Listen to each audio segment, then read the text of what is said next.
أشهد أن لا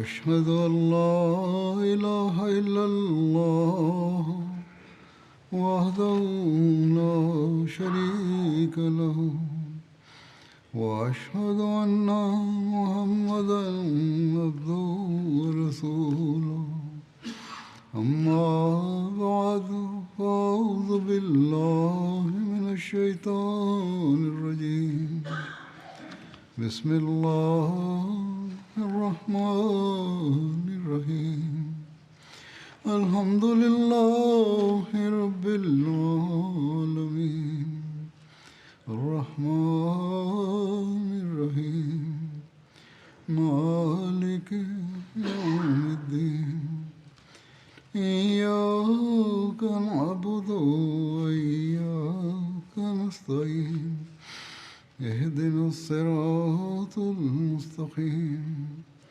صراط الذين أنعمت عليهم غير المغضوب عليهم ولا الضالين গত খুতবায় একজন মুসলমান এক ব্যক্তিকে সালাম করার সত্ত্বেও হত্যা করার কথা উল্লেখ করেছিলাম। আর এই প্রেক্ষাপটে সূরা নিসার আয়াত আমি পড়েছিলাম, যাতে বলা হয়েছে যে কেউ সালাম করলে এটি বলো না যে তুমি মুমিন নও। এর বিস্তারিত বিবরণ তুলে ধরা হয়নি। বিস্তারিত বিবরণ না দিয়ে কথা প্রসঙ্গে বলেছিলাম যে মহানবী তাকে বাধা দিয়েছিলেন, আর এটিও লিখিত আছে যে তিনি গভীরভাবে রাগান্বিত ছিলেন এবং তাকে দূরে সরিয়ে দেন, বা কোনো কোনো রওয়ায়াত অনুসারে তার বিরুদ্ধে দোয়া করেছেন বা তাকে অভিশাপ দিয়েছিলেন। মহানবী এটি নিয়ে খুবই দুঃখ ভারাক্রান্ত ছিলেন, কেননা সে নিহত ব্যক্তির রক্তপণের বিষয়টি মহানবীর সকাশে হুনাইনের যুদ্ধের পর উপস্থাপিত হয়েছে। এর বিস্তারিত বিবরণ ইনশাল্লাহ হুনাইনের যুদ্ধের আলোচনায় আসবে। যাই হোক, হুজুর সাল্লাল্লাহু আলাইহি সাল্লাম এটিকে অত্যন্ত ভয়ানক অপরাধ আখ্যায়িত করেছেন। আজকে পাকিস্তানে মোল্লা নামধারী ধর্মের ঠিকাদার যদি এই বিষয়টা বুঝতো আর আহমদীদের প্রতি যে নির্যাতন করে চলেছে এটি থেকে যদি তারা বিরত হতো, তাহলে হয়তো আল্লাহর শাস্তি থেকে রক্ষা পেত। যাই হোক, এখন মহানবীর যুদ্ধ নিয়ে আলোচনা অব্যাহত আছে। ফাতা মক্কা বা মক্কা বিজয় নিয়ে আলোচনা হবে। এটি 8ম হিজরিতে সংঘটিত হয়েছে। এই যুদ্ধকে ফাতে আজিম বা মহান বিজয় আখ্যায়িত করা হয়। 8ম হিজরির রমজানে এই যুদ্ধ হয়েছে। এটি সেই সুমহান বিজয় ছিল যার আল্লাহ তাআলা পূর্বেই শুভ সংবাদ দিয়ে রেখেছিলেন। এর ফলশ্রুতিতে দলে দলে মানুষ ইসলাম গ্রহণ করেছে।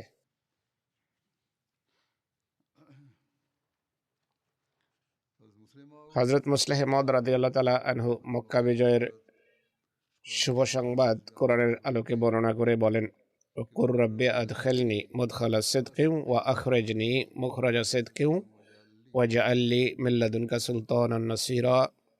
অর্থাৎ তুমি বলো, হে আমার প্রভু, তুমি আমাকে শহর অর্থাৎ মক্কায় সম্মানজনকভাবে প্রবিষ্ট করো, অর্থাৎ হিজরতের পর বিজয় দিয়ে প্রবিষ্ট করো, আর এই শহর থেকে সম্মানজনকভাবে বের করো, অর্থাৎ হিজরতের সময় আর নিজের পক্ষ থেকে তুমি বিজয়ের উপকরণ সৃষ্টি করো। এই আয়াত হিজরতের পূর্বে সূরা বনী ইসরাঈলে মহানবীর প্রতি অবতীর্ণ হয়েছে, যাতে হিজরত এবং মক্কা বিজয়ের শুভ সংবাদ দেওয়া হয়েছে।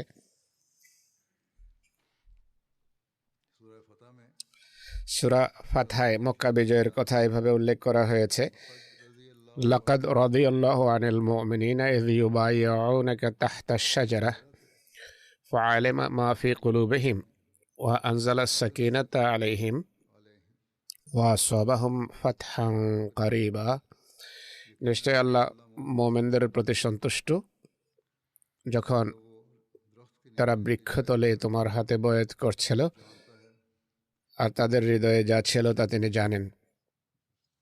অতএব তিনি তাদের হৃদয়ে প্রশান্তি অবতীর্ণ করলেন আর এক বিজয় দান করলেন।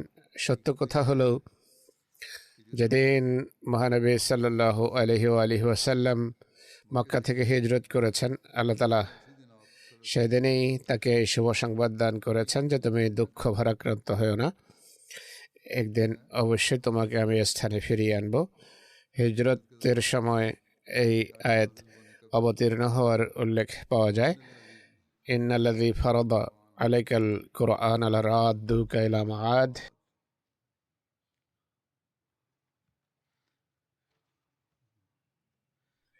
নিশ্চয় সে সত্য যিনি তোমার জন্য কোরআন আবশ্যক করেছেন তোমাকে অবশ্যই ফিরে আসার দিকে ফিরিয়ে আনবেন।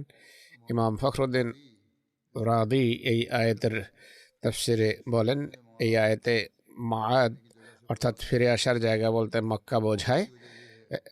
এর অর্থ হলো বিজয় দিবসে মহানবীর মক্কার দিকে ফিরে আসা।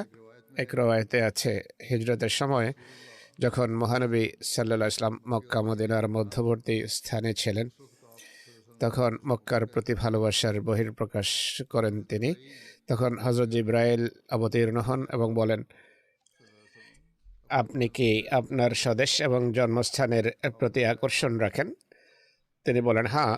জিবরাইল বলেন, খোদা তাআলা বলছেন, ইন্নাল্লাযী ফারাদা আলাইকাল কুরআন লারাদ্দুকা ইলা মাআদ, নিশ্চয় সেই সত্তা যিনি তোমার জন্য কোরআন আবশ্যক করেছেন তোমাকে এক ফিরে আসার দিকে অবশ্যই ফিরিয়ে আনবেন। অর্থাৎ কুরাইশের বিরুদ্ধে বিজয় দান করে মক্কার দিকে প্রত্যাবর্তিত করবেন তোমাকে। মহানবী সাল্লাল্লাহু আলাইহি ওয়াসাল্লাম মক্কায় ছিলেন, মক্কা ছেড়ে দেন, আবার মক্কায় ফিরে আসেন। মক্কা ছাড়া অন্য কোনো জায়গার ক্ষেত্রে এই কথাটি প্রযোজ্য নয়।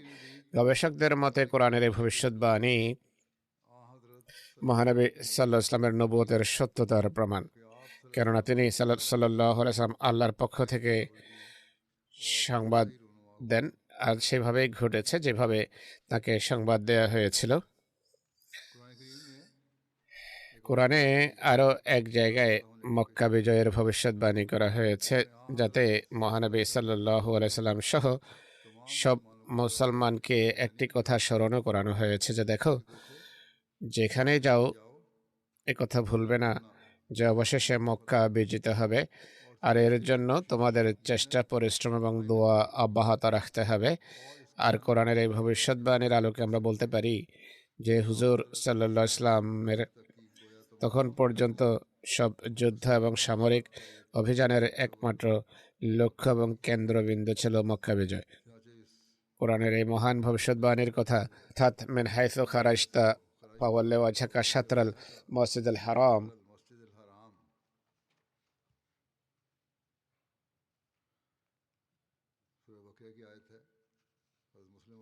সূরা বাকারার এই আয়াতের তাফসীর মুসলিম মত করছেন, ওয়া মিন হাইসু খারাজতার অর্থ মুফাসসিররা এটি করেছেন যে তোমরা যেখানেই থাকো না কেন সর্বাবস্থায় তোমাদের কিবলা রাখবে মসজিদে হারামকে। এর কারণ তারা এটি উল্লেখ করে যে পূর্বের নির্দেশ থেকে কেউ হয়তো ভাবতে পারে যে এই কিবলা হয়তো শুধু মদিনাবাসীদের জন্য হবে, অন্যদের জন্য নয়। তাই আল্লাহ তাআলা বলেন, যেখান থেকে বের হও না কেন তোমাদের চেহারা মসজিদে হারাম মুখী করো।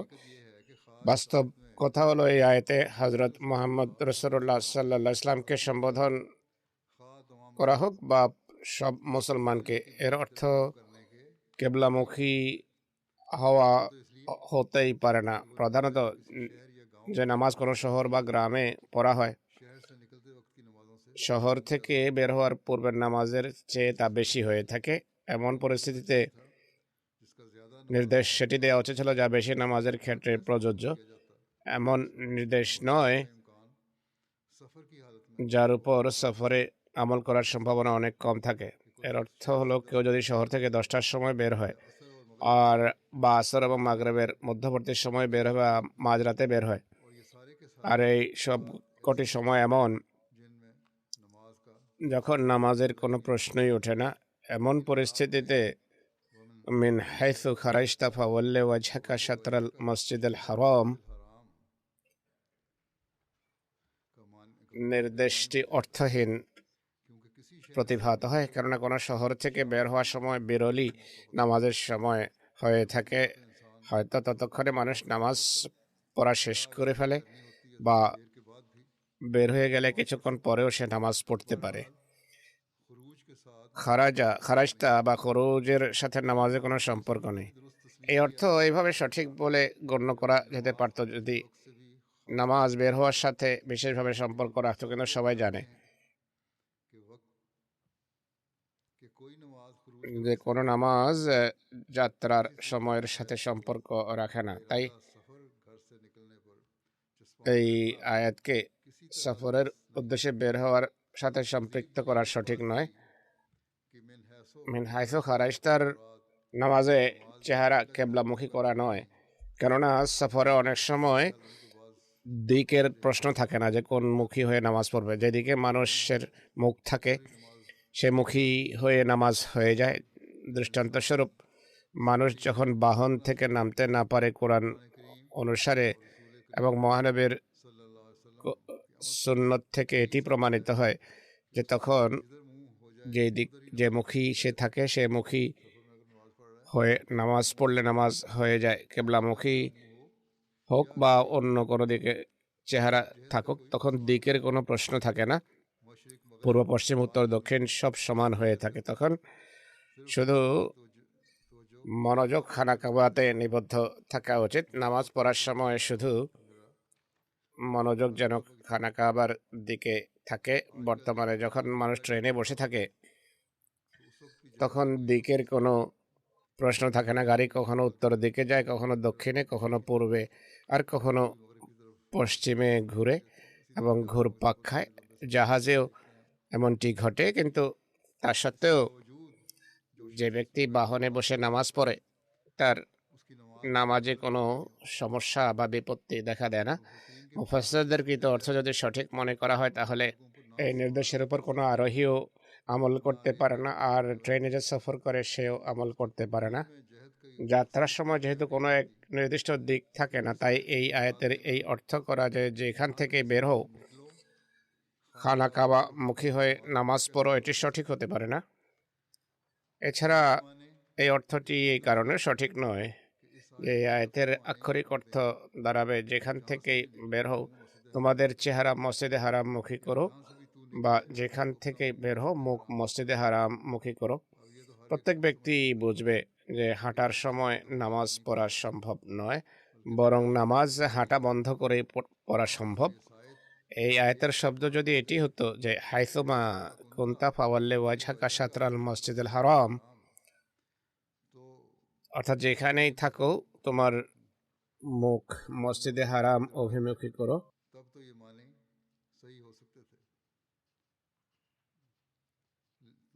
তুমি যেখানেই থাকো না কেন মসজিদে হারামমুখী হও, তাহলেই অর্থ সঠিক হতে পারত। কিন্তু এখানে বলা হয়েছে মিনহাইসু খারাজতা ফাওয়াল্লি ওয়াজহাকা শাতরাল মসজিদুল হারাম, অর্থাৎ হে মোহাম্মদ রাসূলুল্লাহ সাল্লাল্লাহু আলাইহি সাল্লাম বা হে মুসলমানগণ, যেখান থেকেই তোমরা বের হও না কেন তোমাদের মুখ মসজিদে হারাম মুখী করো। এখন স্পষ্ট নামাজ বের হওয়ার সময় পড়া হয় না, বরং কোনো জায়গায় নামাজ পড়া হয়। তাই বোঝা গেল এখানে নামাজ পড়ার অর্থ করা কোনোভাবে সঠিক নয়। মুফাসসিররা বলেন যদি নামাজ এবং খরুজ বা বের হওয়ার সম্পর্ক যদি স্বীকার করা না হয় তাহলে এখানে রিপিটেশন দেখা দেবে, অথচ এটি ঠিক নয়। কোরআনে তারা রিপিটেশন এই জন্য দেখে যে তারা কোরআনের বিষয়বস্তুর সঠিক সম্পর্ক যে কি তা বোঝে না। যেখানে আপত্তি দেখে তাৎক্ষণিকভাবে তারা নাসেখ মনসুখের বিতর্ক আরম্ভ করে দেয়। একটি আয়াতকে নাসেখ আর একটি আয়াতকে মনসুখ আখ্যা দিয়ে এই আপত্তি থেকে নিস্তার পেতে চায়, অথচ কোরআনের যে গূঢ় অর্থ মসিমত জগৎবাসীকে অবহিত করেছেন যদি সেগুলো দৃষ্টিতে রাখা হয় তাহলে কোরআনে কোনো কথার পুনরাবৃত্তিও দেখবে না, আর কোনো আয়াতকেও মনসুখ আখ্যা দেওয়া যাবে না। আসল কথা হলো মহানবী সাল্লাল্লাহু আলাইহি সাল্লাম কে যখন মক্কা থেকে বের করা হয় তখন ইসলামের শত্রুরাই আপত্তি করার সুযোগ পায় যে ইব্রাহিমী দোয়া যদি মোহাম্মদ রসুল্লাহর সাথে পূর্ণ হওয়ার থাকতো আর খানা কাবার সাথে তার সম্পর্ক থাকতো তাহলে তাকে মক্কা থেকে কেন বের করা হলো। মক্কা থেকে বহিষ্কৃত হয়েছেন, তার অর্থ হলো ইব্রাহিমী দোয়া তার ক্ষেত্রে পূর্ণ হওয়ার বিষয়টি প্রশ্নবাণে জর্জরিত হবে। এই আপত্তির উত্তরে আল্লাহ তাআলা বলছেন, মিন হাইসু খারাজতা ফাওয়াল্লি ওয়াজহাকা শাতরাল মসজিদুল হারাম। হে মোহাম্মদ রাসূলুল্লাহ সাল্লাল্লাহু আলাইহি সাল্লাম, তোমার মক্কা থেকে বহিষ্কৃত হওয়া সাময়িক। আমরা প্রতিশ্রুতি দিচ্ছি তোমাকে আবার সুযোগ দেব এবং তুমি পুনরায় মক্কা দখল করবে বা জয় করবে। কিন্তু যেখানে মোমেন বান্দাদের সাথে এমন প্রতিশ্রুতি থাকে সেখানে এই আশাও করা হয় যে তারা প্রতিশ্রুতি পূর্ণতার জন্য চেষ্টা করবেন। এটি এমন নয় যে আল্লাহ প্রতিশ্রুতি দেবে না, তারা হাতে হাত রেখে বসে যাবে আর এই প্রতিশ্রুতি পূর্ণতার কোনো চেষ্টাই করবে না আর মনে করে বসবে যে আল্লাহ যেহেতু প্রতিশ্রুতি দিয়েছেন তাই আল্লাহকে পূর্ণ করতে হবে, আমাদের পূর্ণ করার চেষ্টার দরকার কি। হযরত মূসা আলাইহিস সালামের জাতিকে আল্লাহ তাআলা এই প্রতিশ্রুতি দিয়েছিলেন যে তাদেরকে কেনান দেয়া হবে। হযরত মূসা আলাইহিস সালাম স্বজাতিকে নিয়ে বের হন। সেই দেশ যখন সামনে আসে তিনি জাতিকে বলেন, যাও যুদ্ধ করে এই দেশ দখল করো। হযরত মূসা আলাইহিস সালাতু ওয়াস সালামের জাতি ভুলবশত ধরে নিয়েছিল যে আল্লাহ তাআলা আমাদেরকে এই দেশ দেওয়ার প্রতিশ্রুতি দিয়েছেন, তাই আল্লাহ নিজেই এই প্রতিশ্রুতি রক্ষা করবেন এবং এই দেশ আমাদের করতলগত হবে। এই দেশ যদি আমরা জয় করি তাহলে আল্লাহর প্রতিশ্রুতি দেওয়ার অর্থ কি? খোদা প্রতিশ্রুতি দিয়েছেন তাই তিনি নিজেই এটি পূর্ণ করবেন, এর জন্য আমাদের কোনো চেষ্টার প্রয়োজন নেই। তারা হযরত মূসা আলাইহিস সালামকে বলে যে ইযহাব আনতা ওয়া রাব্বুকা ফাকাতিলা ইন্না হাহুনা কায়িদুন। হে মূসা, তুমি বলতে যে আল্লাহ তাআলা এই দেশ আমাদেরকে প্রদান করবেন, এখন পুরো দায়িত্ব তোমার উপর বা তোমার খোদার উপর বর্তায়। যদি আমরা এই দেশ জয় করি তাহলে তোমার এবং তোমার খোদার প্রতিশ্রুতির লাভ কি?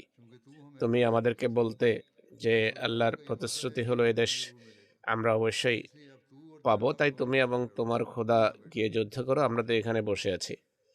তুমি দেশ জয় করে আমাদের হাতে তুলে দিলে আমরা সেখানে প্রবেশ করব। বাহ্যত তাদের কথা সঠিক মনে হয় যে কেউ যদি কাউকে বলে আমি তোমাকে অমুক জিনিস দেব আর সে ব্যক্তি এসে যদি তার কাছে সেই জিনিস চায় আর সে বলে যে যাও বাজার থেকে ক্রয় করে নিয়ে আসো, তখন সবাই বলবে যদি বাজার থেকে ক্রয় করার থাকতো তাহলে তাকে প্রতিশ্রুতি দেওয়ার দরকার কি ছিল। বাহ্যত তাদের কথা যুক্তিযুক্ত মনে হয়, কিন্তু ঐশী জামাতে এটি একান্ত অযৌক্তিক একটি কথা গণ্য হয়। আল্লাহ তাআলা ইসরায়েলি জাতির তাই প্রশংসা করেননি। তিনি এটি বলেননি যে তোমাদের যুদ্ধ করার কোনো প্রয়োজন নেই, এটি আমি করব, এই দেশ নিয়ে তোমাদের হাতে তুলে দেব, এটি আল্লাহ বলেননি। আল্লাহ বলেছেন তোমরা আমাদের অসম্মান করেছো তাই এই দেশ থেকে তোমাদের বঞ্চিত করা হচ্ছে, যাও 40 বছর জঙ্গলে হাবুডুবু খাও, এদেশের উত্তরাধিকারী তোমরা হবে না, তোমাদের পরবর্তী প্রজন্ম এদেশের উত্তরাধিকারী হবে, কারণ তোমরা আমাদের অসম্মান অবমাননা করেছ।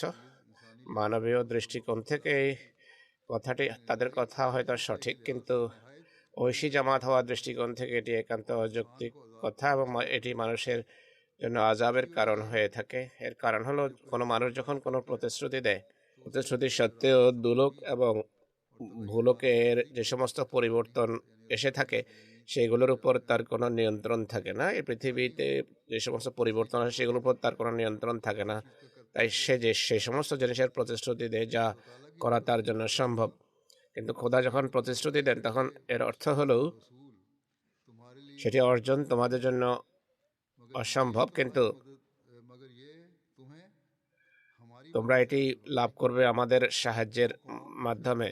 যে জাতি শত শত বছর ফেরাউনের দাসত্বের শৃঙ্খলে আবদ্ধ ছিল তার জন্য ইট বানাতো, কাঠ কাটতো, আর হীন থেকে হীনতর কাজ করত, তারা এত মহান দেশ কিভাবে জয় করতে পারত? যে দেশ শাসন করত আজ জাতি, এই দেশ তাদের হস্তগত হওয়া সহজ ছিল না, কিন্তু আল্লাহ তাআলা প্রতিশ্রুতি দিয়েছেন যে বাহ্যত এই দেশ হস্তগত করা তোমাদের কাছে অসম্ভব মনে হয়, কিন্তু আমরা প্রতিশ্রুতি দিচ্ছি যে এই দেশ তোমাদের দান করব, আর আমাদের সাহায্যে তোমরা এই দেশ হস্তগত করবে। এই আল্লাহর প্রতিশ্রুতির অর্থ এটি নয় যে আল্লাহ যেহেতু প্রতিশ্রুতি দিয়েছেন তাই বান্দার চেষ্টা করার কোনো প্রয়োজন নেই, বরং এর অর্থ হলো তোমরা যখন এই জিনিস অর্জনের জন্য বিভিন্ন প্রচেষ্টা হাতে নেবে, আল্লাহ তোমাদের সাহায্য করবেন এবং তোমরা সাফল্য লাভ করবে।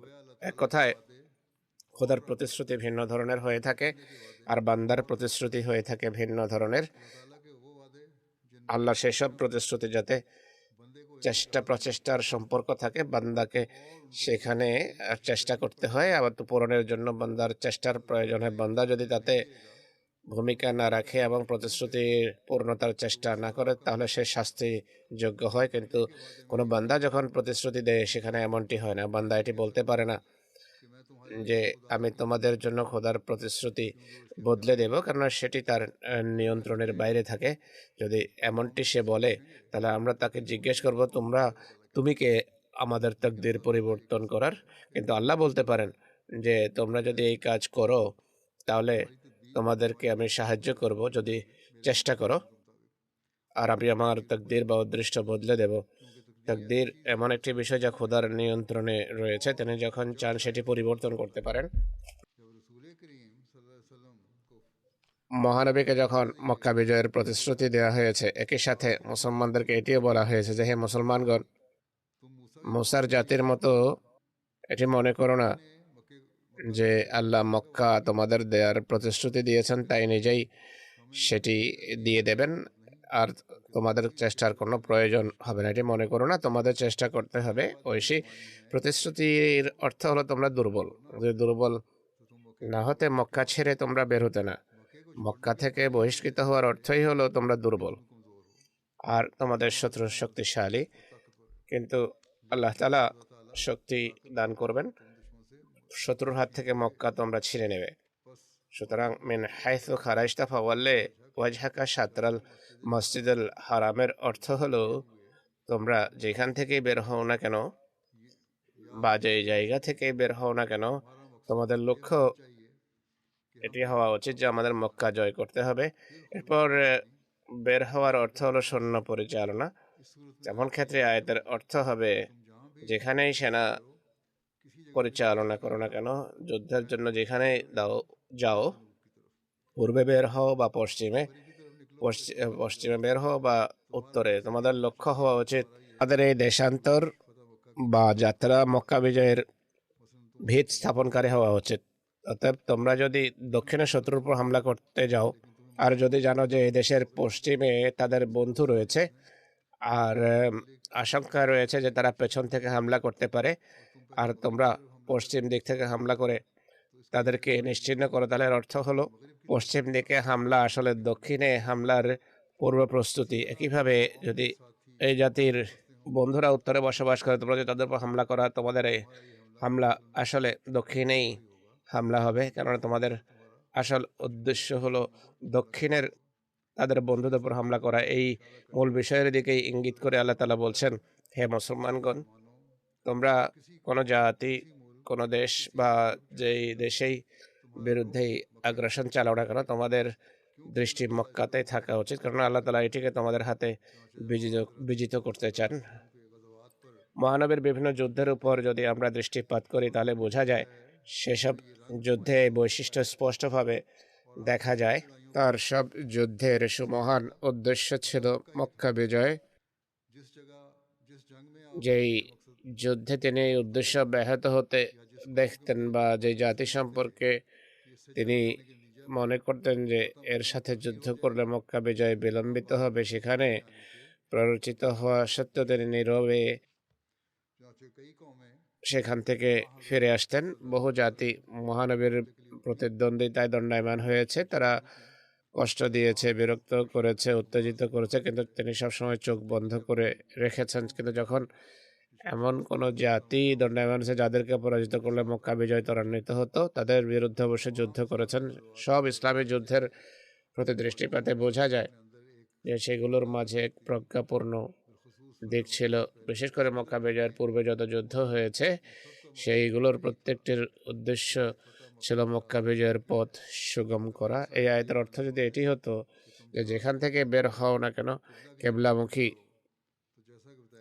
হও, তো যেভাবে বলা হয়েছে যে মেন হাইথু খারাইস্তার শব্দ এই আয়াতে তখন আর থাকতো না, বরং এর পরিবর্তে সব শব্দ হতো যেখানে থাকো না কেন কেবলার মুখী হয়ে থাকো।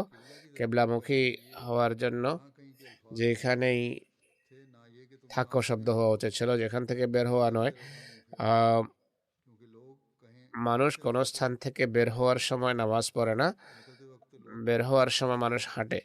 তাই এই আয়াতের নামাজ আদায়ের সাথে কোনো সম্পর্ক নেই, বরং এই আয়াতের একমাত্র অর্থ হলো যেখান থেকে বের হও না কেন, যদি এমন জায়গা থেকে বের হও যা পূর্বমুখী, বা এমন জায়গা থেকে বের হও যা পশ্চিমমুখী, বা এমন জায়গা থেকে বের হও যা উত্তরমুখী, বা এমন জায়গা থেকে বের হও যা দক্ষিণমুখী, তোমাদের মুখ অবশ্যই মক্কামুখী হওয়া উচিত। অর্থাৎ তোমাদের মনোযোগ এবং তোমাদের চিন্তাধারা এবং ধ্যান যেন এদিকে থাকে যে তোমাদের মক্কা জয় করতে হবে, সেখানে ইসলাম প্রতিষ্ঠা করে সারা পৃথিবীকে তোমাদের প্রভাবাধীন আনতে হবে। অজুহনের একটা অর্থ হলো মনোযোগ, তো অর্থ হলো তোমাদের লক্ষ্য একটি হওয়া উচিত যে তোমরা খানা কাবা জয় করে সেটিকে ইসলামের কেন্দ্র বানাতে হবে। যতদিন মক্কায় ইসলাম বিস্তার লাভ না করে, যতদিন মক্কা মুসলমানদের অধীনস্থ না হবে, ততদিন বাকি আরব মুসলমান হতে পারে না। এই প্রোগ্রামে মুসলমানদের জন্য নির্ধারিত করা হয়েছে, এতে কোনো সন্দেহ নেই যে এই প্রোগ্রাম মুসলমানদের শক্তির অতীত ছিল।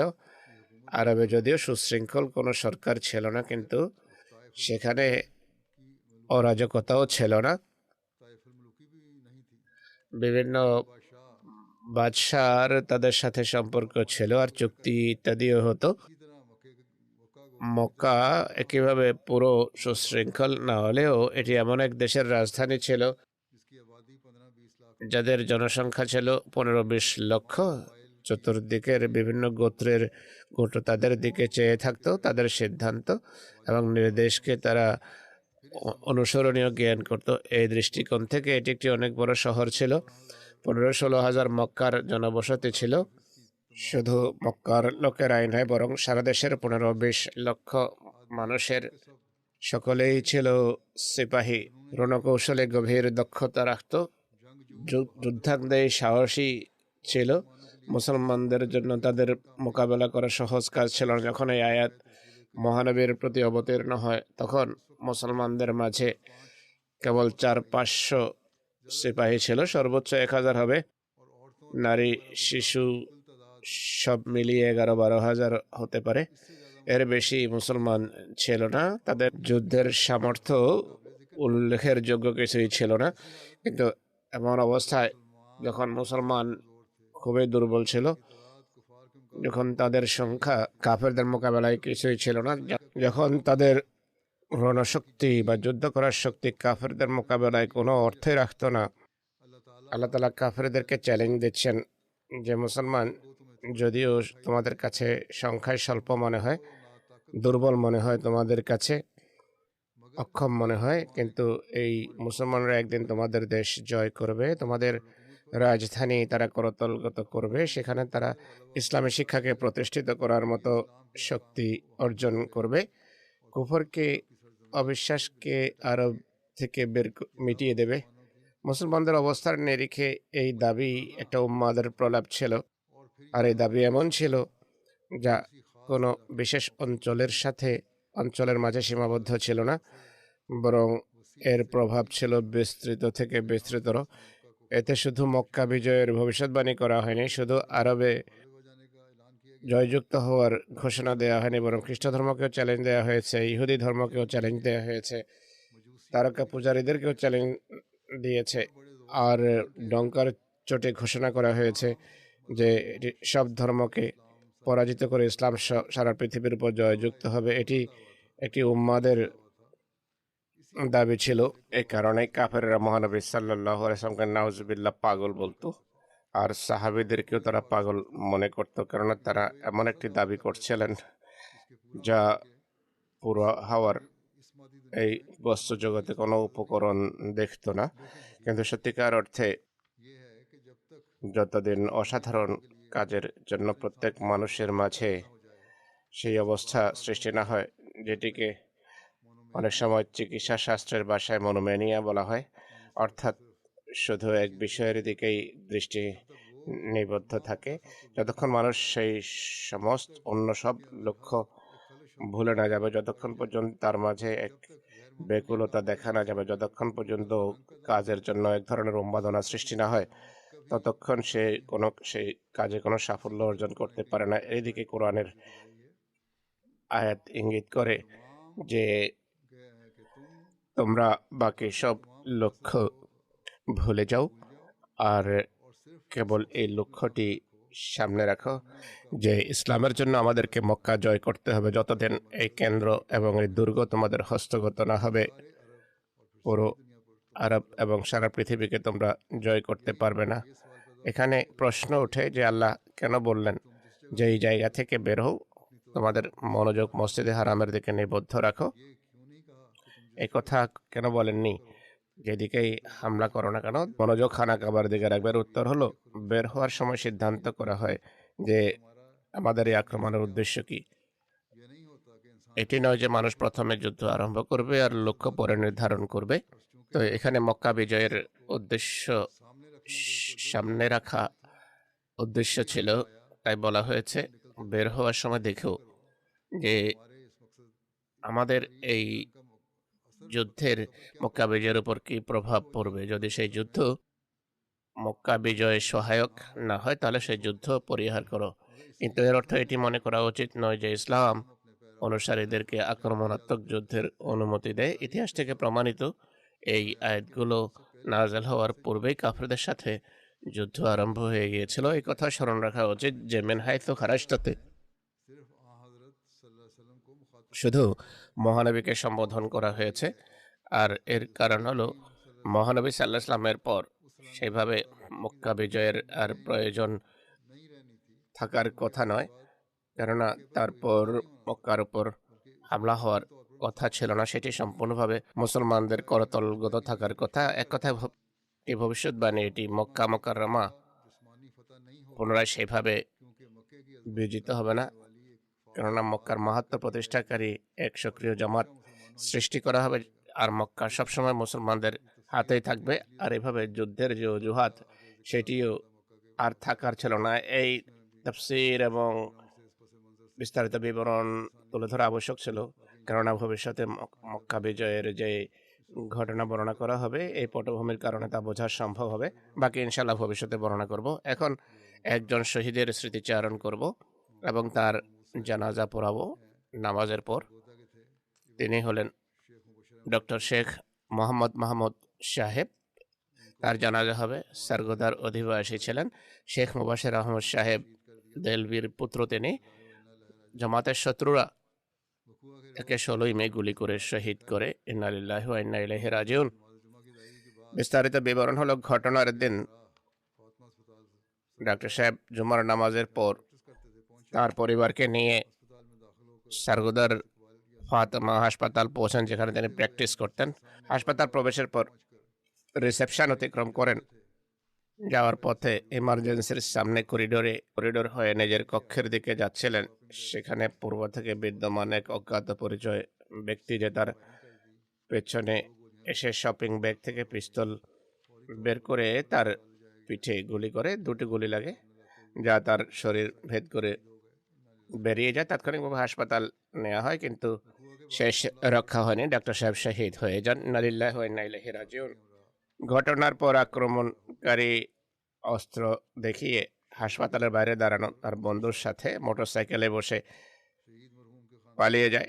শাহাদাতের সময় মরহুমের বয়স ছিল 59 বছর। শহীদ মরহুমের বংশে আহমদিয়ত তার বড় দাদা জনাব বাবু এজাজ হোসেন সাহেবের ভাই, হজরত বাবু সরফরাজ হোসেন দেহলভির মাধ্যমে আসে, যিনি হজরত মসিহ মদের হাতে বয়াত করে আহমদিয়ত গ্রহণের সৌভাগ্য লাভ করেছেন।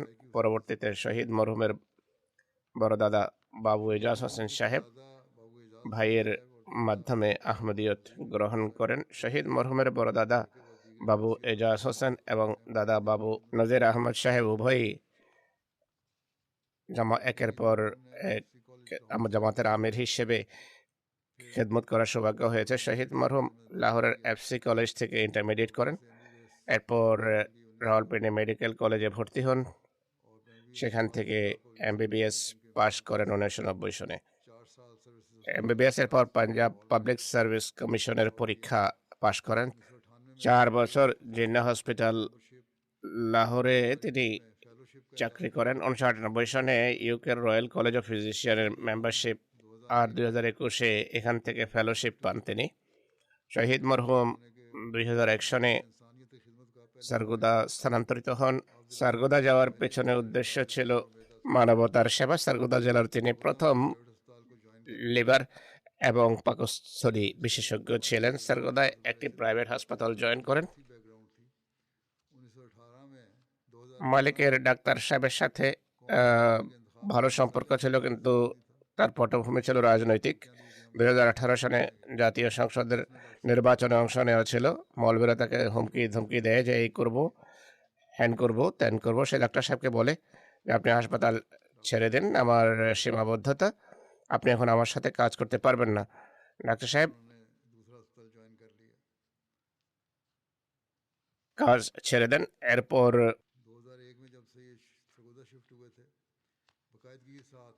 দ্বিতীয় হাসপাতালে যোগ দেন। 2001 সনে যখন সারগোদা স্থানান্তরিত হন, রীতিমতো ফজলে মোর হাসপাতাল রাবোয়ায় ভিজিটিং ডক্টর হিসেবে সময় দিয়েছিলেন।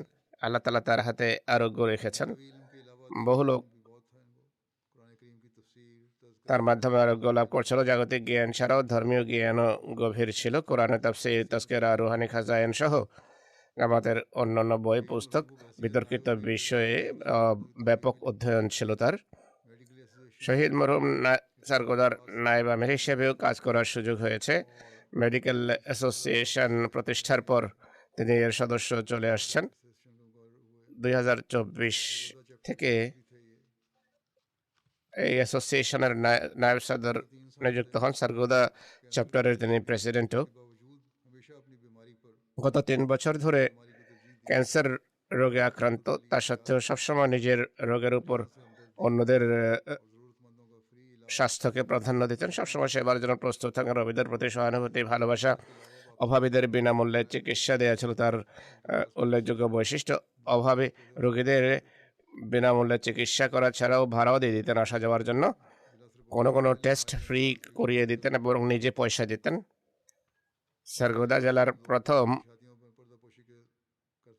লিভার ও পাকস্থলী বিশেষজ্ঞ ছিলেন। অর্থনৈতিক দিক থেকে দরিদ্র ছেলে মেয়েদের বিয়ের ব্যয়ভার বহন করতেন এবং উল্লেখযোগ্য সাহায্য করতেন। এক অভাবে লিখেছে যে দীর্ঘদিন থেকে তাকে আর্থিক সাহায্য দিয়ে আসছিলেন তিনি। প্রথমে সে ব্যক্তি মাসে 2-1 বার আসতো, এরপর প্রত্যেক দ্বিতীয় বা তৃতীয় দিন আসা আরম্ভ করে দেয়, কিন্তু তা সত্ত্বেও তিনি তার সাহায্য করা অব্যাহত রাখেন। একদিন সে কোনো বিষয়ে বেশি চাপ দিয়ে থাকবে। ডাক্তার সাহেব, যিনি সচরাচর রাগ করতেন না, কিছুটা তিনিও কোমল হৃদয়ের অধিকারী ছিলেন, তার মুখ থেকে কোনো শক্ত শব্দ বেরিয়ে যায়, কিন্তু হৃদয়ের কোমলতা এবং পুণ্যের কারণে সারা রাত চিন্তিত ছিলেন, বেকুল ছিলেন যে তাকে কঠোর কথা বলেছে। পরের দিন তাকে ডাকেন, ক্ষমা চান তার কাছে, এরপর তাকে আর্থিক সাহায্য করেন, যথেষ্ট অর্থ তার হাতে তুলে দেন। জামাতের বুজুর্গদের সাথে ভালোবাসার সম্পর্ক ছিল। প্রয়োজনে রাবোয়া গিয়ে রোগীদের দেখে চিকিৎসা প্রস্তাব করতেন। শহীদ মরহুমের মা জনাব আব্দুল হাই সাহেবা বলছেন, মরহুম পিতামাতার প্রতি খুবই শ্রদ্ধাশীল ছিলেন। এমন কোনো প্রয়োজন ছিল না যা চাওয়ার পূর্বেই পূরণ করতো না। তিনি কখনো কিছু চাননি, কিন্তু তিনি পূরণ করতেন। আর শৈশব বহু গুণাবলীর আধার ছিলেন। নিজের কাজের উপর দৃষ্টি রাখতেন। খেলাফতের প্রতি সুগভীর ভালোবাসা ছিল। গরিব এবং দরিদ্রদের বিষয়ে খুবই যত্নবান ছিলেন। আর্থিক লেনদেনের পুরো হিসাব রাখতেন। পরিবারের সবাইকে এক সূত্রে গ্রথিত করে রেখেছিলেন। তার স্ত্রী আমতুন নূর সাহেবা বলছেন, জামাতের ব্যবস্থাপনার সাথে সম্পৃক্ত থাকার জন্য সবসময় সন্তানদের নসিহত করতেন। খেলাফতের প্রতি সুগভীর ভালোবাসা ছিল। রীতিমতো খুতবা শুনতেন আর পয়েন্টস ডায়েরিতে নোট করতেন। অনেক কম মানুষই এমন আছে, অনেক ওয়াকফি জিন্দেগিও এমনটি করে না। খুতবার পয়েন্ট নোট করতেন যেন কাজের সময় তা ব্যবহার করা যায়।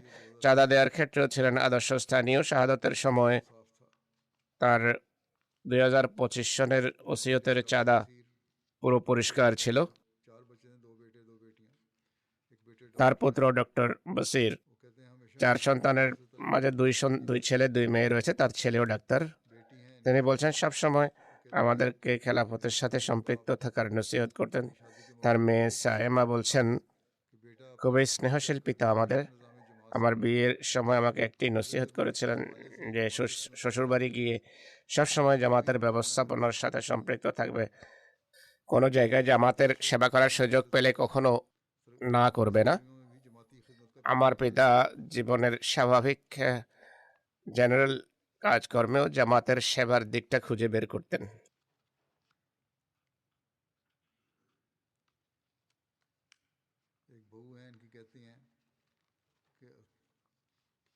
তার সেবার সুযোগ খুঁজতেন। তার এক পুত্রবধূ বলছেন, তিনি খোদার উপর ভরসা করার পর অনেক বেশি জোর দিতেন। যখনই কোনো বিষয়ে দিক নির্দেশনার অনুরোধ করেছি, তিনি দোয়ার মাধ্যমে কথা শেষ করতেন। তার বোন বলছেন, জামাতের বিরোধী কার্যক্রম বেড়ে যাওয়ার কারণে চিন্তিত ছিলেন। রাতের বেলা উঠে নফল পড়তেন। এটি তার দৈনন্দিন রীতি ছিল। সরগোদার আমির সাহেব খালেদ মাহমুদ সাহেব বলছেন, তিনি গরিবদের মসিহা বা গরিবদের ডাক্তার ছিলেন। এক মহান মানব ছিলেন। মানব হিতৈষী হওয়া ছাড়াও বিনয় ছিল তার অন্যতম বৈশিষ্ট্য। বেশিরভাগ গরিব দরিদ্র রোগীদের ফিস ফেরত দিয়ে দিতেন। জামাত সেবার বৈশিষ্ট্য বরস উল্লেখযোগ্য ছিল। রীতিমতো ওয়াদা অনুসারে চাঁদা দেওয়া ছাড়াও অতিরিক্ত চাঁদা দেওয়ার ক্ষেত্রে বিশেষ সাহায্য করতেন। জামাতের ওহদাদারদের প্রতি খুবই শ্রদ্ধাশীল ছিলেন। সরগোধার মুরব্বী জুবাইর সাহেব বলছেন, আমাদের খুবই প্রিয় বন্ধু, মানবতার খাদেম, মূর্তিমান রহমত, লক্ষ লক্ষ মানুষের মসিহা বা চিকিৎসক, খেলাফতের প্রতি নিবেদিত প্রাণ এক ব্যক্তি আমাদের ছেড়ে চলে গেছেন। শহীদ মরহুম দরবেশ মানুষ ছিলেন। জীবনের তার প্রতিটি দিক ছিল অনুকরণীয়। যখনই কোনো ওহদাদার বা ওয়াকফে জিন্দেগি তার কাছে যেত, চেয়ার ছেড়ে দাঁড়িয়ে যেতেন আর দরজা পর্যন্ত গিয়ে তাকে বিদায় জানিয়ে আসতেন। তার মনোযোগ এদিকে আকর্ষণ করা হয় যে পরিস্থিতি ভালো নয়, কোনো নিরাপত্তা রক্ষী বা খাদেম সাথে রাখুন যেন সাবধানতা অবলম্বন করা সম্ভব হয়। সবসময় ডাক্তার এটি বলেছেন, আমি কোনো গার্ড বা সেবক নিরাপত্তার জন্য রাখতে পারি, কিন্তু এটি সহ্য করতে পারবো না যে কেউ আমাকে মারতে আসলে আমার কারণে অন্য কেউ মারা যাবে। জামাতের বিরোধীরা তার বিরুদ্ধে পুরো জেলাতে বিজ্ঞাপন প্রচার করে যে তাকে হত্যা করা হোক, তিনি ওয়াজিবুল কতল, তিনি সেই, কিন্তু তিনি কখনো চিন্তা করেননি এসব নিয়ে। বিরোধীরা যেই তালিকা প্রস্তুত করেছিল আহমদীদের, তাতে ডাক্তার সাহেবের নাম আহমদী ডাক্তারদের নামের মাঝে তার নাম তালিকার শীর্ষে ছিল, যাকে লক্ষ্যে পরিণত করার পরিকল্পনা ছিল। এক মৌলবি তুফানি সেখানে রয়েছে। সে ফতোয়া দিয়ে রেখেছিল যে ব্যক্তি ওয়াজিবুল কতল, এটি সে বিতরণও করেছে এদিক সেদিক, কিন্তু সরকার কোনো পদক্ষেপ নেয়নি। এখানকার ফাতেমা হাসপাতাল খ্রিস্টান হাসপাতালের অ্যাডমিনিস্ট্রেটর, একজন পাদ্রী, তিনি বলছেন, মানবতার এক খাদেম আমাদের ছেড়ে চলে গেছে। আমরা চরমভাবে দুঃখ ভারাক্রান্ত। এই খ্রিস্টান ভদ্রলোক হাসপাতালের এই অ্যাডমিনিস্ট্রেটর এবং তার আমেলা অন্যান্য সাথীদেরকে নিয়ে রাবুয়া এসেছেন জানা যায়।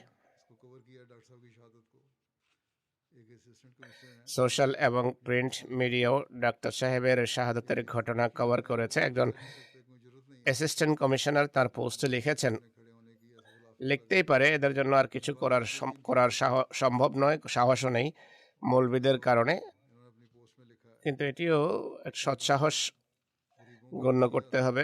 মহিলা হওয়া সত্ত্বেও পোস্টে লিখেছেন, শেখ মাহমুদ গরিবদের মসিহা বা গরিবদের চিকিৎসক বন্ধু ছিলেন, সর্বোত্তম মেডিকেল স্পেশালিস্ট ছিলেন, অনেক সময় অনেক মূল্যবান টেস্ট বিনামূল্যে করতেন। জেলার কোনো ঘর এমন বিরলই হবে যে যিনি ডাক্তার সাহেবের চিকিৎসা নেননি। ও আহমদি কিন্তু প্রশংসা করছেন। উনি বলছেন, প্রায় সময় বিনামূল্যে চিকিৎসা দিতেন। এটি অনেক বড় একটি কাজ, আমি এটি জানি, কেননা আমি নিজেও ডাক্তার।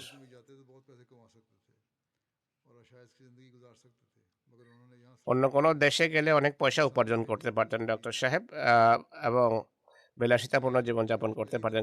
সারগোধায় মানব সেবাকে প্রাধান্য দিয়েছেন।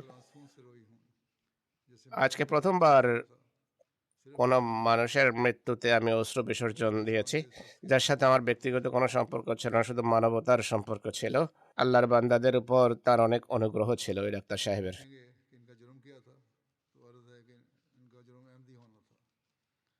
আপনি হয়তো জিজ্ঞেস করবেন যে এর অপরাধ কি ছিল।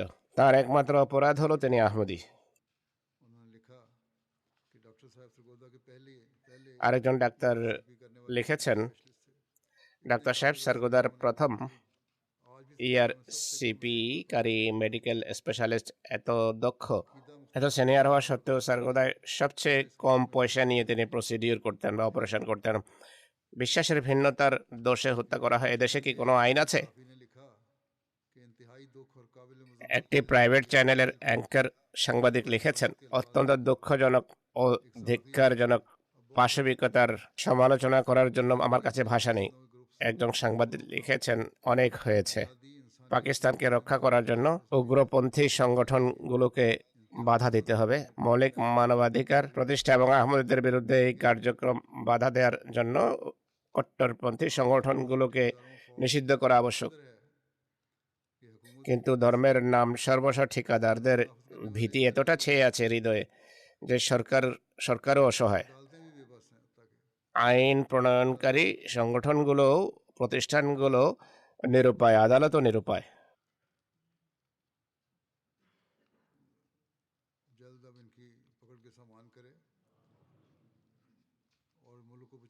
আল্লাহ তাআলা অচিরেই এদের পাকড়াওয়ের ব্যবস্থা করুন। দেশকে রক্ষার জন্য আবশ্যক হলো এদের হাত থেকে পরিত্রাণ পাওয়া।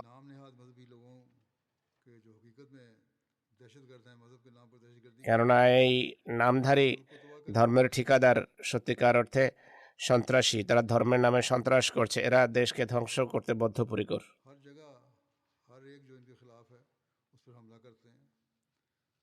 সর্বত্র যারাই এদের বিরুদ্ধে কথা বলে তাদের উপর হামলা করে।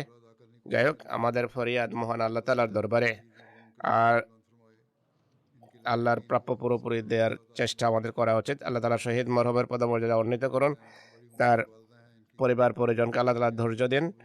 তার বৃদ্ধা মা রয়েছেন, আল্লাহ তাআলা তার দুঃখ লাঘব করুন। তার স্ত্রী সন্তানদের সবাইকে আল্লাহ তাআলা নিরাপত্তার চাদরে আবৃত রাখুন।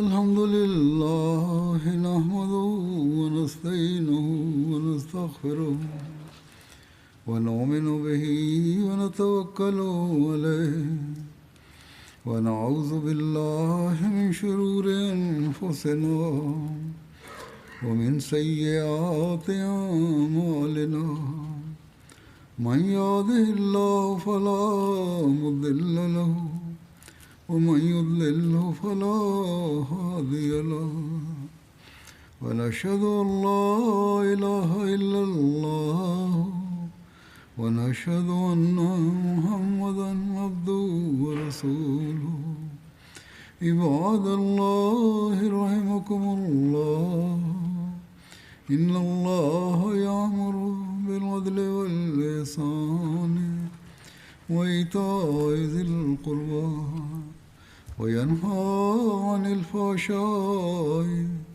والمنكر والبغي يعظكم لعلكم تذكرون اذكروا الله يذكركم وادعوه يستجب لكم ولذكر الله أكبر